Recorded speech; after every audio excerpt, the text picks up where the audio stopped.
اللہ تعالیٰ نے حضرت سلیمان علیہ السلام کو ان کے والد محترم حضرت داؤد علیہ السلام کی بادشاہت اور نبوت میں جانشین مقرر فرمایا اور اپنے فضل و کرم سے ان پر بہت سے انعامات فرمائے۔ اللہ تعالیٰ نے حضرت سلیمان علیہ السلام کو پرندوں کی بولیاں بھی سکھا دی۔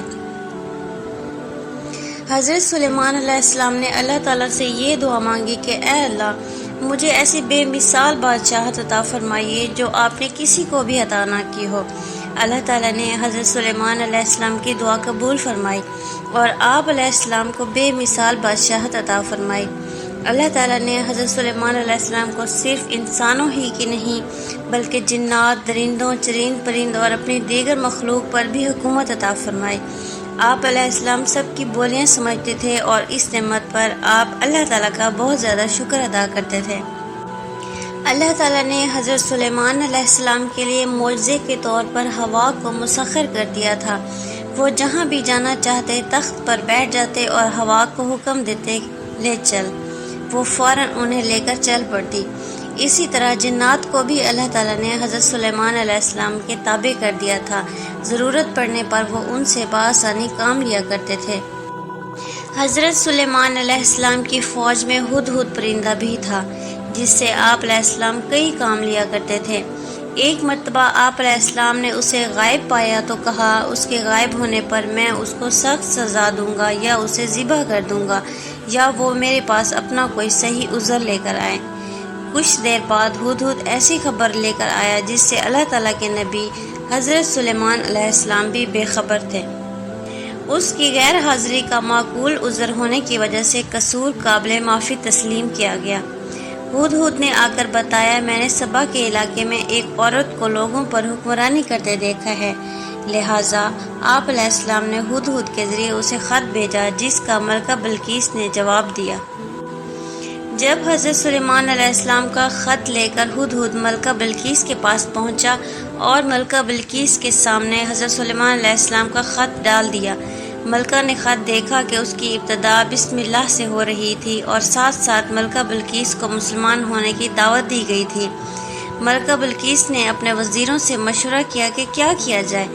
انہوں نے بڑے جذباتی انداز میں کہا، آپ جو بھی حکم کریں گی ہم تعمیل کرنے کے لیے تیار ہیں، جیسے آپ چاہیں کریں۔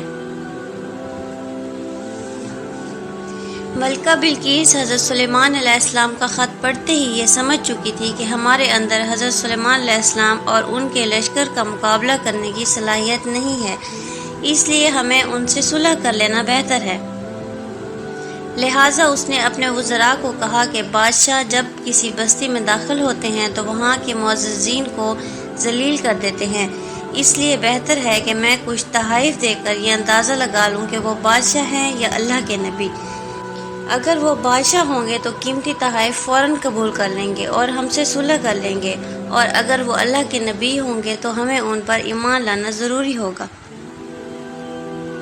حضرت سلیمان علیہ السلام نے ملکہ بلقیس کے بھیجے ہوئے تحائف دیکھے تو قاصد کو یہ کہتے ہوئے واپس بھیج دیا کہ انہیں بتا دو، اللہ تعالیٰ نے مجھے خوب مال و دولت سے نوازا ہے، مجھے اس مال و دولت کی کوئی ضرورت نہیں ہے، لہٰذا تم مسلمان ہو جاؤ یا پھر ایسے لشکر کا مقابلہ کرنے کے لیے تیار ہو جاؤ جس کا مقابلہ کرنے کی تمہیں سکت نہیں اور وہ تمہاری ذلت کا باعث بنے گا۔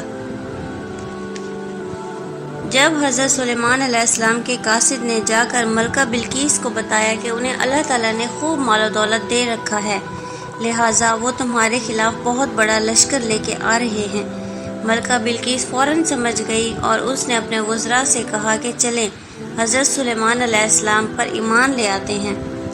جیسے ہی وہ وہاں سے نکلی، اللہ تعالیٰ نے بذریعہ وحی آپ علیہ السلام کو مطلع کر دیا۔ آپ علیہ السلام نے اس کا تخت منگوا لیا اور اس کے لیے شیشے کا ایک محل تیار کروایا تاکہ اس کا امتحان لے سکیں۔ جیسے ہی وہ آپ علیہ السلام کے پاس پہنچی، اپنا تخت دیکھ کر بڑی حیران ہوئی اور شیشے کا بنا ہوا محل دیکھ کر حیرت میں پڑ گئی اور پکار اٹھی کہ آج سے پہلے میں نے اپنے نفس پر بہت زیادہ ظلم کیا ہے، لہٰذا میں سلیمان علیہ السلام کے ساتھ اللہ تعالیٰ کی فرما بردار بن گئی ہوں۔